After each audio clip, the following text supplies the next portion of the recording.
আল্লাহ তাবারাক ওয়া তাআলা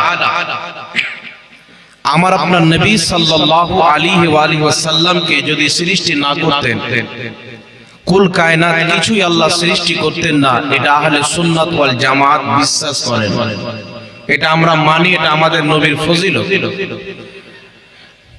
বিরাদর ইসলাম, আল্লাহ তাবারাক ওয়া তাআলার নবীকে সৃষ্টি না করলে কিছুই সৃষ্টি হতো না, এই কথাটা আজকের কোনো নতুন বানানো কথা নয়, বরং পূর্বের সালাফগণের এটাই বিশ্বাস ছিল যে রাসূলকে সৃষ্টি না করলে কিছুই সৃষ্টি করা হতো না। হযরতে আলী রাদিয়াল্লাহু তাআলা আনহু থেকে বর্ণিত, রাসূল করিম সাল্লাল্লাহু আলাইহি ওয়াসাল্লামকে যদি আল্লাহ সৃষ্টি না করতেন, লাউলা কালামা খালাকতুদ দুনিয়া, আল্লাহ বলছেন মাহবুব যদি আমি তোমাকে সৃষ্টি না করতাম তো দুনিয়াকে সৃষ্টি করতাম না। এই হাদিসকে উল্লেখ করে বিশ্ববিখ্যাত ইমাম মুল্লা আলী কারি রাহমাতুল্লাহ আলাইহি নিজের কিতাব শারহুস সিফার মধ্যে লিপিবদ্ধ করেছেন এবং নিজের কিতাব আসরারুল মারফুআর মধ্যে এই হাদিসটিকে উল্লেখ করে বলেছেন যে হাযা হাদিসুন মাওযু, এই হাদিসটি হচ্ছে মওযু হাদিস, বানোয়াট হাদিস, জাল হাদিস, লাকিন মানান সহিহ, কিন্তু এই হাদিসের অর্থ হচ্ছে সহিহ। জোরে বলুন সুবহানাল্লাহ। তারপরে চলে আসেন ইমাম আজলুনী রাহমাতুল্লাহ আলাইহি নিজের কিতাব কাশফুল খাফার মধ্যে লিখেছেন নবীকে সৃষ্টি না করলে কিছুই সৃষ্টি করা হতো না, এটা হচ্ছে সহিহ কথা, বিশুদ্ধ কথা। জোরে বলুন সুবহানাল্লাহ। তো পূর্বের যিনারা মুসলমান ছিলেন, ইমাম ও মুহাদ্দিস ছিলেন, তাদের এটাই বিশ্বাস ছিল যে রাসূলকে সৃষ্টি না করলে কিছুই সৃষ্টি করা হতো না।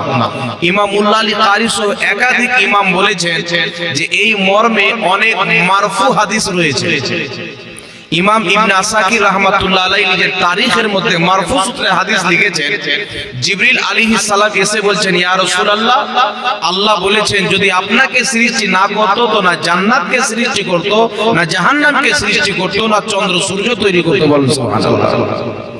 হাকিম আল মুস্তাদরাক আলা সাহিহাইন কিতাবের মধ্যে ইমাম হাকিম নিশাপুরী রাহমাতুল্লাহ আলাইহি হাদিস উল্লেখ করেছেন, হাদিসটি উল্লেখ করে বলছেন হাদা হাদিসুন সহিহুল ইসনাদ, এই হাদিসের সনদ হচ্ছে সহিহ। হাদিসটি কি? হযরতে আদম আলাইহিস সালাতু ওয়াস সালামকে আল্লাহ সৃষ্টি করলেন, জান্নাতে রাখলেন, একটি ফল খেতে নিষেধ করলেন, তিনি খেয়ে ফেললেন। আল্লাহ নারাজ হয়ে গেলেন, শত শত বছর তিনি কান্নাকাটি করেছিলেন, আসমানের দিকে তাকাননি।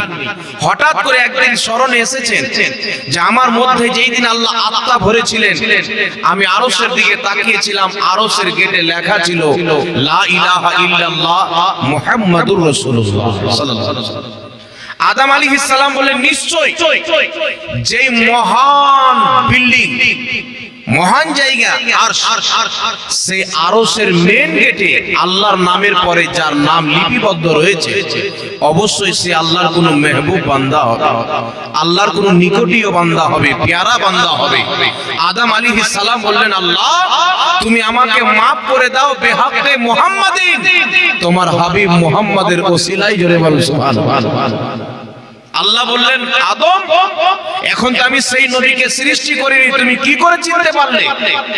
আদম আলাইহিস সালাম বললেন, আল্লাহ আমি দেখেছিলাম আরশের গেটে তোমার নামের পরে তিনার নাম, আমি ভাবলাম তোমার এত কাছেরই হবে যার নাম তোমার নিকটে লিখে রেখেছো, তো ভাবলাম তার ওসিলা দিয়ে। আল্লাহ বললেন, যাও তুমি আমার হাবিবের ওসিলা নিয়েছো, আমি আল্লাহ তোমাকে maaf করে দিলাম।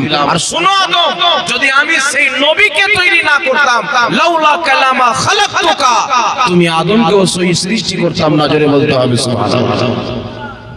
তো এটা সহিহ হাদিস দ্বারা, বিশুদ্ধ হাদিস দ্বারা প্রমাণিত। এটা আজকের কোনো নতুন আকীদা নাই, বরং যেই মৌলবি বলে যে হাদিসটি জাল বা হাদিসটি বানোয়াট, ওই মৌলবি নতুন জিনিস মানুষের মধ্যে পরিবেশ করেছে। কিন্তু যারা বলে নবী সৃষ্টি না হলে কিছুই সৃষ্টি করা হতো না, তাদের আকীদা নতুন নয়। ইমাম মুল্লা আলী কারির আকীদা, ইমাম সানাআনির আকীদা, ইমাম হাকিম নিশাপুরীর আকীদা, ইমাম কাসতালানির আকীদা, ইমাম আজলুনির আকীদা, সমস্ত সালাফের আকীদাকে বরেলির সরতাজ ইমাম আহলে সুন্নাত আলা হযরত বয়ান করেছেন। ও जो ना थे तो कुछ ना था, वो जो ना हो तो कुछ ना हो, जान है वो जहान की, जान है तो जहान है।